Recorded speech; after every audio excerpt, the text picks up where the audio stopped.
As the founder of the Baha'i faith, Baha'u'llah says, "The betterment of the world can be accomplished through pure and goodly deeds, through commendable and seemly conduct." This premise became the guiding principle of my wellness practice, Rock Steady Bodyworks, where we offer yoga, meditation, and self-discovery experiences as an access point for human beings from all walks of life to dive deep within and discover their own potential, transform their character, and train their brains to choose good deeds and pure acts, not sometimes, but always. And I discovered this myself as an early adult when I began my career in Washington, D.C., as a recent Ivy League graduate, directly to a boutique consulting firm. I was easily working 80 to 90 hours a week, and I was immersed in a culture of stress, pressure, and competitiveness. And while I was raised within a strong family with clear spiritual principles and had high standards for my own behavior, I found myself crumbling under the pressure, the lack of sleep, and the energy it took to maintain that pace. I would like to say I was a nice person during those times, but if you call my mom, she'll have something else to say. And that's where the rubber meets the road, right? What is the world around us? Technically and typically, it's the people with whom we interact the most.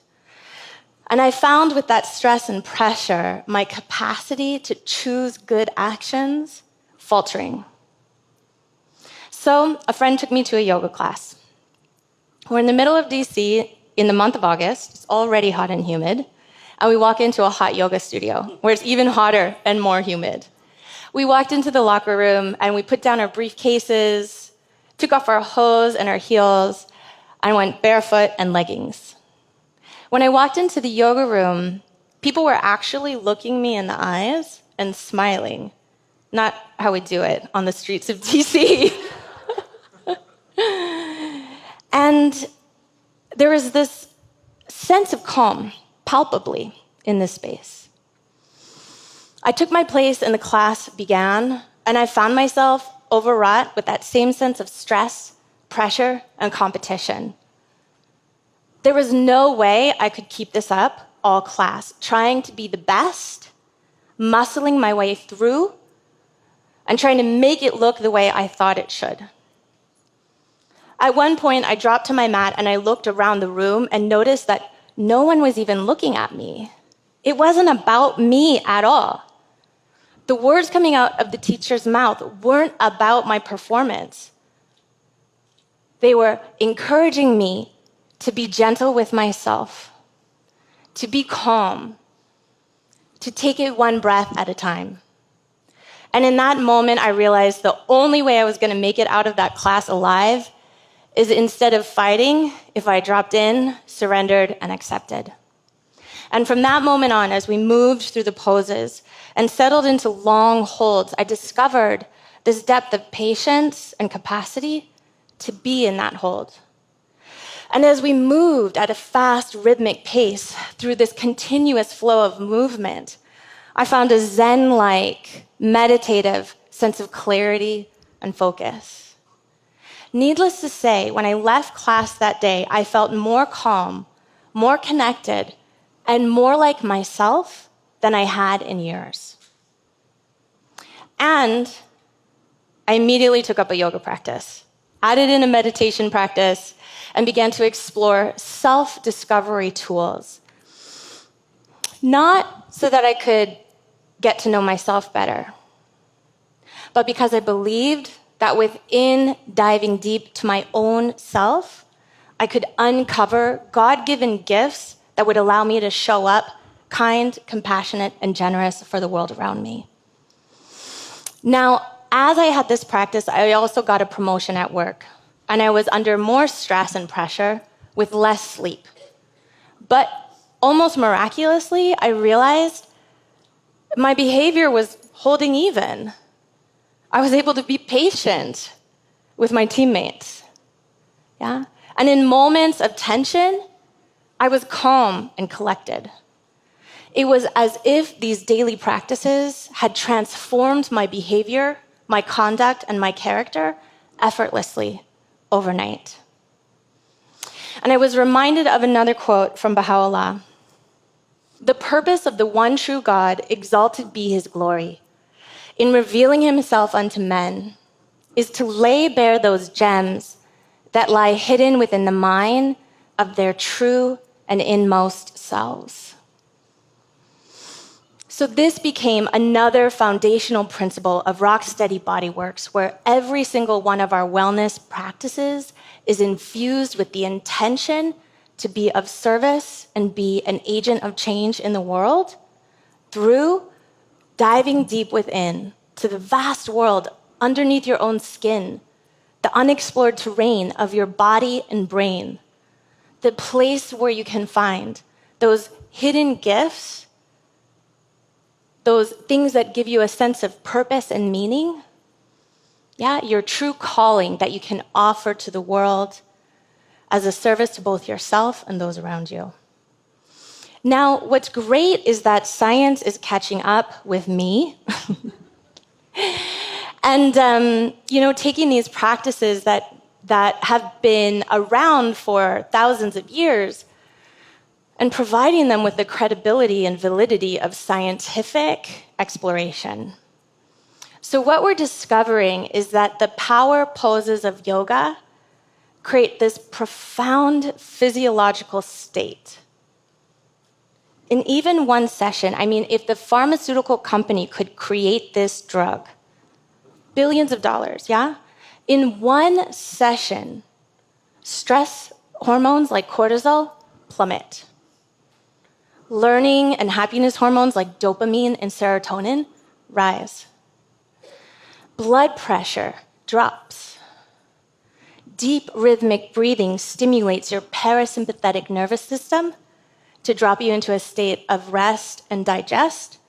Someone was talking about children earlier. We also call it feed and breed.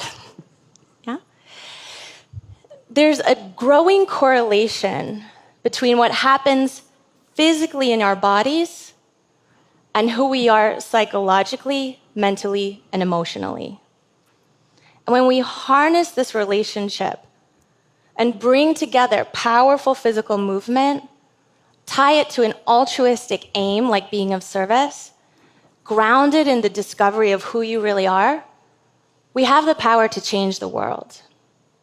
Now, research is making these correlations between mood and biochemistry, attitudes and hormones, resilience and neurochemicals, practice and neuroplasticity.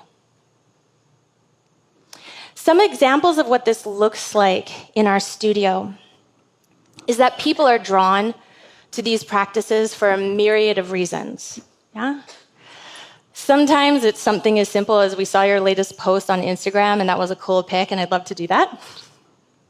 Other times it's, I'd like to look good, I'd like to feel good. Ultimately, though, I can promise you that every student leaves our studio flexible in mind, body, and soul, awakened to new capacity to contribute, aware of a deep sense of confidence that can only be cultivated when you have the willingness to let a stranger help you into a handstand when you're 48 or 52. We take this even further in our teacher trainings and our yoga immersions, where we invite tribe-sized groups of 20 to 30 students to spend, just 200 hours consecutively with us and devote their entire days to sitting back to back for meditative practice, to listening to each other share what we're learning as we journal and think about big questions like, who are you? What do you believe to be real and true about the world? What activities do you love to do that could offer a service to the world around you? How are you going to make a difference for someone today? And also, as we dive deep into character exploration, where we begin to look at qualities that can easily be cultivated in a meditation practice or a yoga practice, things like resilience, optimism, a sense of contribution, an awareness of the fact that you matter. So we dive deep into these concepts in this group setting, which creates the perfect training ground to do what must be done for any of this to make any difference. We all know that knowing and doing are very different things. We all know that it doesn't matter what you know if you don't correlate it with how you show up, what you do. So in this group environment, we're able to actually interact with one another, taking on this stance that our actions have the power to make a difference, and that we can be a contribution and be of service, both elevating ourselves and the world around us. So, my call to action for you today is this. It's quite possible that you're already doing some sort of physical movement that lends itself to becoming an altruistic, character-building, game-changing, world-altering practice. And there's 4 simple things you can do to elevate it to that status. First of all, make it communal. Take the physical activity you're already doing, running, walking, hiking, stunt doubling, and invite your friends and family to join you. Join a group or create one. When we work on ourselves with each other, we're able to see glimpses of our own growth in other people's experience. We're also given the immediate opportunity to make a difference through the actions we oftentimes write off as too small to matter.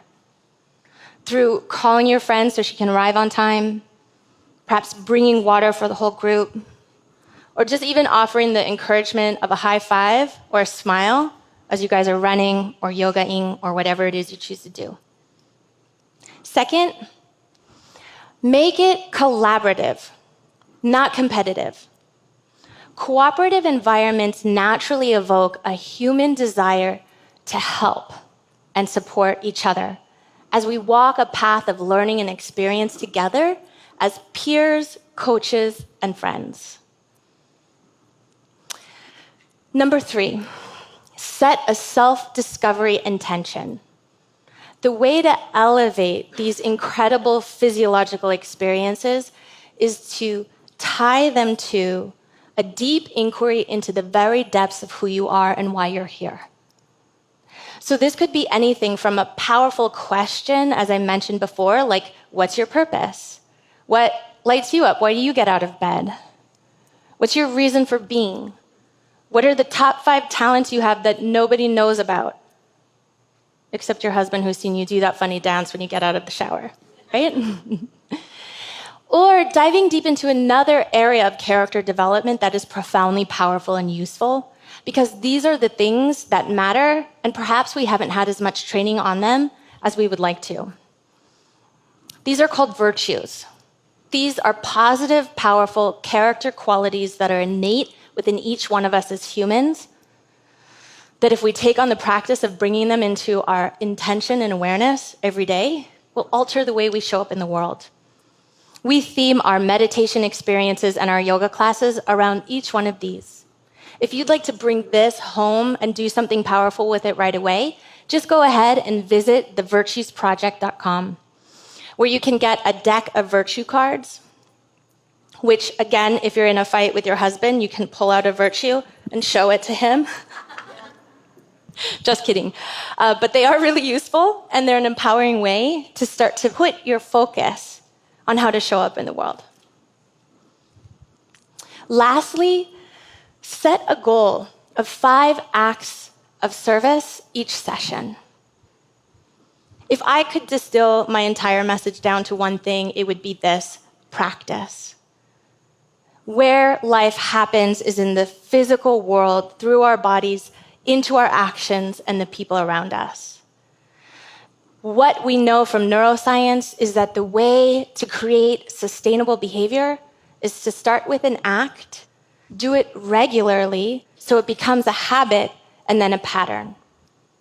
These, again, can be quite simple. Things like running to a park and planting flowers, Things like bringing your old yoga clothes to donate. Things like picking up your friend, maybe even stopping for a cup of coffee on the way home. So ultimately, my perspective on life is that it's actually quite easy for us to make a difference as long as we remember that we matter and that the size of what we do is not correlated to the impact it can have. My question is this: is it possible that the world is ready to enhance our perspective of what wellness is from something that just benefits our physical health to an abiding practice that can transform our behavior, create good humans who choose to do good things, not just sometimes, but all the time? I think the answer to that question is a resounding yes. Do you? Thank you.